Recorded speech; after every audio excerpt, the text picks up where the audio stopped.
The pros and cons of wood windows.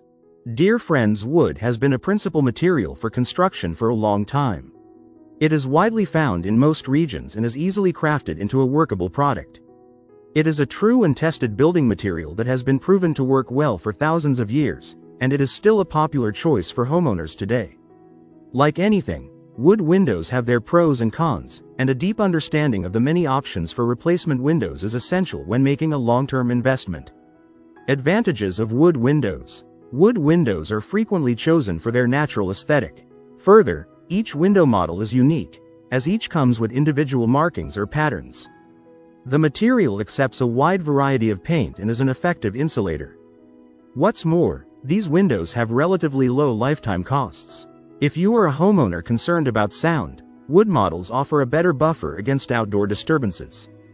Wood windows are also resistant to rust, which is important to consider in areas with higher humidity.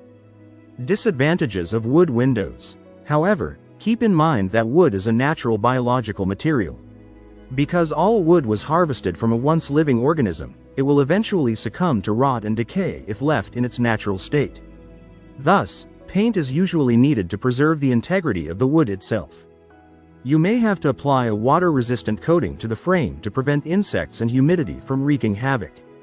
Wood windows will almost always have a higher initial cost, too. This is mainly due to the intensive process of the window's construction. One must also take into account the lumber work, transportation of materials, and shaping of the final product. If you like the video, give it a thumbs up and share it with your friends. For more useful and interesting information, subscribe to Engineer Ajay Lod's channel, How to Make My House.